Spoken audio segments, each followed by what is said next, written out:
Okay, so meron tayo ngayon ditong Honda Click version 3. Yan. So ang odometer nito, to 16,195 pa lang.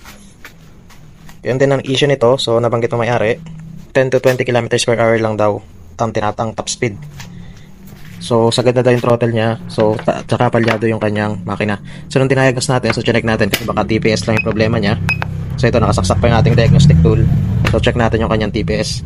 So punta tayo sa TP. So okay lang natin yan. And then tingnan natin yung graph kung may magbabago ba. So ito throttle ko ito, and then tingnan natin yung mangyayari sa graph. Ayan. So yan yung throttle natin. So dahan-dahan lang natin pigayin. So yan, so wala naman siyang patid. And then bibiglayin ko. Yun. Baba, bigla na taas. Yan. Yan. So pag ganyan siya, diretso siya, hindi siya nagdadrop bigla pag pinul throttle natin. So ibig sabihin, goods yung kanyang TPS. So tingnan naman natin siya sa degree. So yan, so naka 0 degree yan. So pag tin-throttle ko, dapat tumaas yan, tumaas yan. So dapat wala dyang babagsak.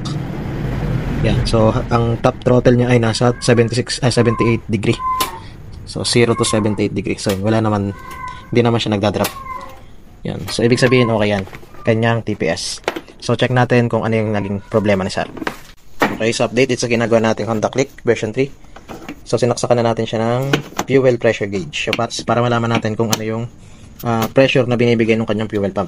Kasi kapapalit lang daw ng fuel filter nito, pero wala daw, galing na nga pala ito sa ibang shop. So pinapalitan na daw niya yung fuel filter ng bago. So kapapalit lang nito, pero ganun pa rin daw yung takbo niya. Yan. So ngayon tingnan natin kung ano yung fuel pressure niya gamit yung ating fuel pressure gauge. So i-on ko yung susi, dapat pumalo yan. Yun. So mapapansin nyo hanggang hindi pa siya umabot ng 20 PSI. Off ko ulit, tapos on. So yan. So wala pang 20 PSI yung kanyang fuel pressure. So ibig sabihin mahina yun. Kasi normal sa Honda, sa fuel pump ng Honda nasa 40 PSI dapat. Yan. So ibig sabihin mahina itong kanyang fuel pump. So kung kapapalit lang ng fuel filter nito, so malamang yung mismong pump niya ang may problema. Okay? Kasi may nagawa na rin ako dati nito, so napakaliit kasi ng fuel pump ng version 3. So pakita ko lang sa inyo. Okay. So kumuha lang ako ng sample ng fuel pump ng Honda Click version 3. So ganito lang kaliit ang fuel pump ng version 3. Yan. So kung ikukumpara ito sa version 1 tsaka 2, so maliit itong version 3. Kaya kalimitan ito yung nagiging problema niya. So mabilis siyang mabarahan. Kaya pag konting dumi lang ng fuel filter nyo, ng gasolina nyo, so nasisira kagad yung kanyang fuel pump. Yan. Update ulit. So ngayon, so dahil nadlaman na natin, na-detect na natin na fuel pump yung problema niya, so papalitan natin siya ngayon ng fuel pump. Yan. So ang papalit na natin sa kanya is fuel pump ng version 2. Para yung pump niya is mas malaki. So mas malaki yung pump niya dito. So masyado kasi maliit yung pump ng B3, kaya mabilis masira. Mabilis mabarahan yung mga yung kanyang mga parts sa loob. Yan. So mamaya balik ako pag nakabit ko na, and then try natin testing ulit yung kanyang fuel pressure. Okay, update ulit. So natagdalan natin yung fuel pump ni Sir. So mapansin nyo, napakalinis pa nga ng kanyang fuel filter. So yan. So nagka-problema talaga sa kanya is yung kanyang fuel pump. Kasi pakita ko lang yung fuel pump niya. Yun ang fuel pump niya, nasa loob itong plastic nito. Okay. So pag binuksan nyo yan, ito yung makukuha nyo. So ganito lang siya kaliit. Yan. So ikumpara natin siya ngayon dito sa fuel pump ng version 2. Yan. So mapansin nyo yung fuel pump niya napakalaki. Ayan. Yan. So kumpara dito sa yun, napakaliit. Yung nasa loob na yun. So ito malaki. Yan.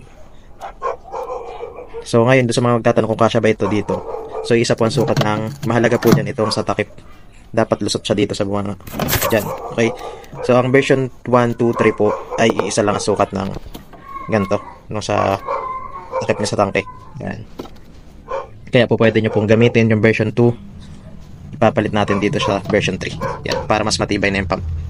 Tsaka mas stable yung pressure niya. Kasi nga malaki yung kanyang fuel pump. Okay. So yan. So ikabit ko lang ito, and then testing natin yung kanyang fuel pressure after natin siya ikabit. Okay, update ulit. So naikabit na natin yung kanyang bagong fuel pump. Yan. And then naikabit na ulit natin yung ating fuel gauge, fuel pressure gauge. So ngayon try natin on yung ignition switch. And then tingnan natin kung anong pressure niya. So i-on ko lang. Yun. So yun yung sasabi ko kanina. So normal PSI ng mga Honda is dapat ay nasa 40. Yan. So off ko ulit yung susi. And then on. Yun. So yun dapat yung kanyang fuel pressure. Yan. So ibig sabihin okay na to. Yun lang. So problem solved. So thank you for watching. So yan. So sa mga gusto magpagawa. So ang Sir Benz Moto Shop po ay located lang sa Barangay Burgos, Lopez, Quezon. So malapit po tayo sa PUP campus. So pwede rin nyo rin pong i-Google Map sa Google Map. So Sir Benz Moto Shop. So yun lang and thank you.